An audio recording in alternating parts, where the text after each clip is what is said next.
Salut les gars, j'espère que vous allez bien. Nouvelle vidéo actualité FC Barcelone. Gérard Romero nous avait promis une journée mouvementée et ce n'est pas faux. Il y a eu énormément de nouveautés du côté du Barça. Je suis content parce que le Barça accélère enfin. J'ai vraiment l'impression que ça accélère. Les dirigeants de Chelsea qui sont venus au FC Barcelone aux alentours de 18h, 19h pour s'entretenir avec Laporta, Alemany et Jordi Cruyff, ou encore la présentation de Christensen qu'on a vécu en live à midi. Encore une fois, merci à tous ceux qui étaient présents durant le live. Et aussi le dossier Dembélé qui commence à agacer Xavi et la Catalogne. On va parler de tout ça. Si le contenu te plaît, n'hésite pas à lâcher ton petit abonnement, ça ferait extrêmement plaisir. Ça coûte rien et ça soutient énormément. Merci à tous ceux qui le feront. Si vous êtes Blaugrana et que vous aimez suivre l'actualité du FC Barcelone, vous êtes tout simplement au bon endroit. Vous êtes les bienvenus. Je vous souhaite une excellente vidéo. On commence ce tour de presse par Azpilicueta. On nous apprend que le FC Barcelone et Chelsea sont sur le point de conclure l'accord pour le transfert d'Azpilicueta pour 3 millions. D'autres médias annoncent que les deux parties sont plus que jamais proches de signer ce fameux accord. Quant à son coéquipier de Chelsea, on nous apprend que Marcos Alonso à Barcelone pourrait prendre plus de temps. Il n'est pas exclu qu'il puisse être inclus dans une offre de Chelsea pour Frenkie de Jong. Je vous montrerai au cours de la vidéo. Chelsea a bel et bien fait une offre pour Frenkie de Jong, je vous dirai le montant de celle-ci, et ils auraient proposé avec ça Marcos Alonso plus Azpilicueta. Voici l'offre que Chelsea a fait au FC Barcelone. Pour moi, elle n'est pas suffisante. Chelsea pourrait offrir 60 millions plus Alonso et Azpilicueta pour Frenkie de Jong.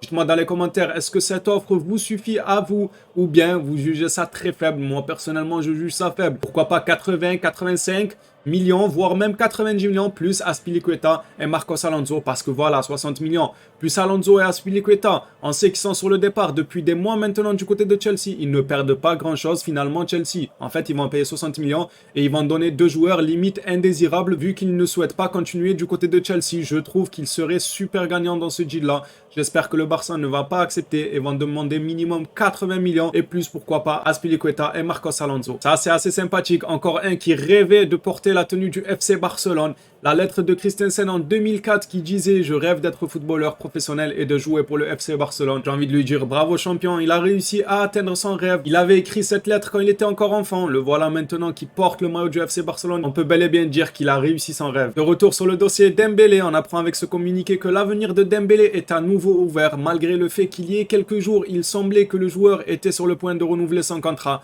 Alors je vous explique un peu mieux, malgré que ces derniers jours, tout le monde disait comme quoi Dembélé allait prolonger, son avenir est à nouveau ouvert. Donc on ne sait pas réellement s'il va prolonger ou finalement partir. Franchement, ça devient vraiment fatigant Dembélé, vous savez que dans mes débuts, dans les vidéos du début de Mercato, je le défendais quand même. Je disais que le Barça en a besoin, que certes il se comporte mal comme un enfant gâté, tout ça, vous connaissez. Mais le Barça en a tout de même besoin, a besoin de ce talent-là de Dembélé. Là, plus ça va, plus les jours passent, plus je me dis franchement, il faudrait le laisser partir, ne plus lui faire d'offres. Maintenant, je comprends encore mieux ce qu'il voulait déjà, il y a de ça un mois, le laisser partir en disant non, il ne mérite pas le club et tout. Vous aviez totalement raison d'avoir cet avis-là. Moi, j'ai été trop indulgent envers lui. J'ai été super gentil en disant que le club avait besoin de ce genre de joueur. Mais là, chaque jour qui passe, Dembélé prolonge, Dembélé ne prolonge pas, Dembélé prolonge, Dembélé ne prolonge pas. Ça fait déjà 2-3 jours que l'entraînement a repris. Dembélé n'est toujours pas revenu s'entraîner. Logique, parce qu'il n'a pas de contrat, il n'est pas en contrat avec le FC Barcelone. Mais voilà, il compte signer son renouvellement et revenir s'entraîner quand? Juste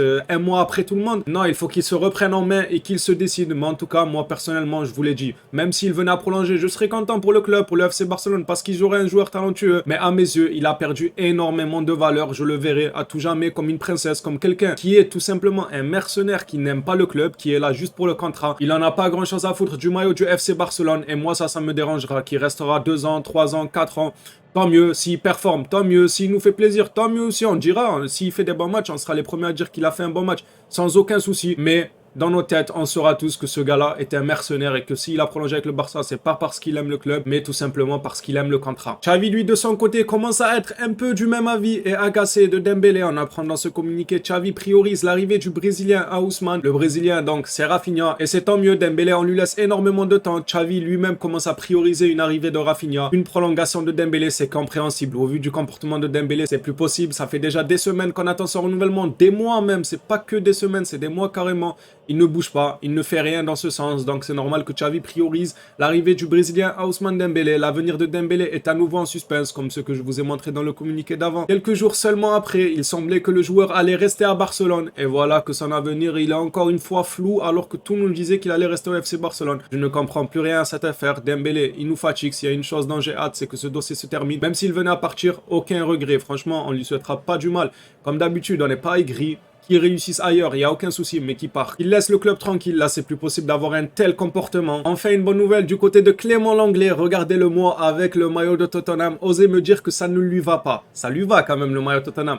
Bon c'est tant mieux que ça lui va, on ne le veut plus, prenez le Tottenham. Ce communiqué nous annonce qu'il y aura une annonce bientôt officielle pour Clément Lenglet. Alors il y a d'autres communiqués qui disent même que c'est carrément bouclé à 100%, que c'est juste une question d'heure avant l'annonce officielle. Mais ça aussi, j'ai un peu hâte que ça l'annonce officiellement sur le départ. Comme ça, on en est réellement débarrassé, du moins pour une saison, vu que ce sera un prêt avec une option d'achat. Le fameux Brésilien que Xavi considère bien plus que Dembélé à juste titre. Le FC Barcelone est prêt à conclure la signature de Rafinha avant d'activer le deuxième levier financier. Alors je ne sais pas quoi en penser sur ça réellement, car ce matin dans un communiqué, Laporta nous disait en conférence de presse tout simplement que le Barça se bougera vraiment après le deuxième levier économique. Et ce communiqué-là nous dit le contraire, que le Barça est capable de signer Rafinha même avant le deuxième levier économique. Qui a tort, qui a raison, on le saura probablement dans les jours à venir, mais ça avance plutôt pas mal du côté de Rafinha. Rafinha sera un joueur du Barça dans les prochains jours, ça fait plaisir. Aujourd'hui dans les bureaux du club, les deux parties ont travaillé sur les derniers détails et ont échangé des documents. L'affaire est presque conclue. Alors on n'a pas vu Alemany aujourd'hui à la présentation de Christensen. Non, ce n'est pas parce qu'il s'est battu avec Christensen, pas du tout. C'est juste qu'il était en train de négocier de son côté pour Leeds. C'est bien ça, pendant qu'il y a une présentation, nos agents, eux, négocient avec d'autres clubs. Au lieu de venir et de rester à la présentation, les bras croisés, comme ce communiqué nous l'indique, c'est pourquoi Mathieu Alemany n'était pas à la présentation de Christensen. Voilà, comme je vous l'ai expliqué, au lieu de venir se pointer à la présentation et de rester les bras croisés, Alemany, lui, a décidé de passer son temps à travailler. Et il a bien raison, car on commence un peu à prendre du retard sur le marché des transferts. Les fans s'impatientent de voir des signatures, même si là, ça va, on a été servi avec Kessié. Et aujourd'hui, Christensen. Mais voilà, on se comprend, on veut les signatures, les Rafinha, les Koundé, les Lewandowski. Et Alemany, ça, il a bien compris. Et voilà le communiqué de Gérard Romero. Aujourd'hui à Barcelone, nouveau sommet de la direction sportive du Barça pour planifier les opérations avant la tournée. Laporta, Alemany. La traduction, elle est un peu mal, là. Mathieu Allemagne, c'est Alemany, les gars. La traduction a été mal faite. Laporte, c'est bien évidemment notre président Laporta. Et Jordi Cruyff, bon, lui, son nom a été épargné. Ça n'a pas été modifié par la traduction. Mais c'est de cette réunion-là qu'il s'agit. Il y a une vidéo qui tourne où on voit les trois hommes rentrer l'un après l'autre dans un restaurant. Alors, il s'appelle Le Veneto. Et moi, quand j'ai vu ça, je me suis dit, peut-être cette fois-ci, ce n'est pas un restaurant. Peut-être qu'ils sont simplement allés prendre un café, quelque chose, des boissons. J'ai tapé Le Veneto sur Google. Et bien évidemment, c'était un restaurant. On m'a sorti des gros plats de pâtes avec de la sauce tomate.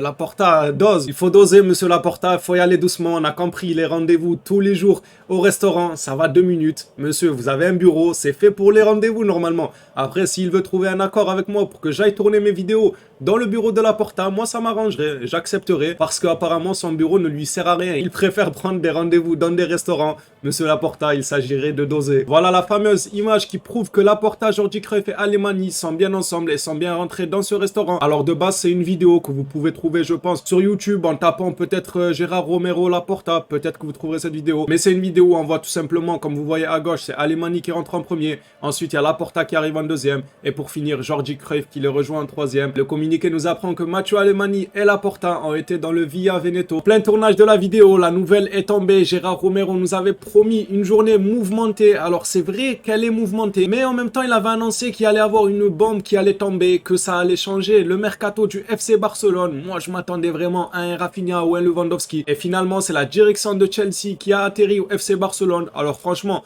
je suis tout de même content. Les communiqués nous parlent d'Azpilicueta, de Marcos Alonso, on va voir ça ensemble. Mais je m'attendais vraiment à Rafinha ou Lewandowski. Vu comment ce Gérard Romero, il en parlait, je m'attendais à une énorme chose. Mais comme je vous ai dit, franchement, ce qui me fait plaisir dans cette histoire, c'est qu'on accélère enfin. Kessié, bon d'abord Pablo Torre, il y a de ça quelques semaines. Mais Kessié, hier, aujourd'hui, Christensen. Dans la même journée de Christensen, on apprend que les agents de Chelsea ont atterri du côté du FC Barcelone pour négocier pour Azpilicueta, pour Marcos Alonso. Et ça nous parle même d'un autre sujet. Alors, est-ce que ça serait Frenkie de Jong, comme on a vu, ils ont fait plusieurs offres. On va pas être défaitistes, certes, vous et moi, attendant Rafinha et Lewandowski. Mais vamos, on accélère quand même. Faut voir le bon côté des choses. Il y a encore 4-5 jours, on n'avait rien, ça tournait en rang. Là, ça accélère. Kessié officiel, Christensen officiel. Les dirigeants de Chelsea qui viennent pour négocier pour Azpilicueta et Marcos Alonso. Alors, je vous l'accorde, ça ne fait pas rêver. C'est pas les joueurs les plus énormes du monde du football. Mais ça se prend quand même. On est dans une situation délicate. Des joueurs qui ont de l'expérience comme ça, qui sont pas si chers. En même temps, c'est normal, vu vu qu'ils ont un certain âge, mais ça se prend. Moi, pour ma part, je dis vraiment vamos, le FC Barcelone accélère vraiment et espérons que dans les jours qui viennent, pourquoi pas autour de Rafinha ou bien Lewandowski. N'hésitez pas à vous abonner, à activer la cloche de notification pour être notifié en temps réel directement des nouveautés du côté du FC Barcelone. Bienvenue aux nouveaux et merci aux réguliers qui soutiennent la chaîne. On se dit à la prochaine vidéo actualité FC Barcelone qui sera normalement demain ou bien comme je vous ai dit ce soir si jamais il y a une énorme information. D'ici là, prenez soin de vous les phénomènes.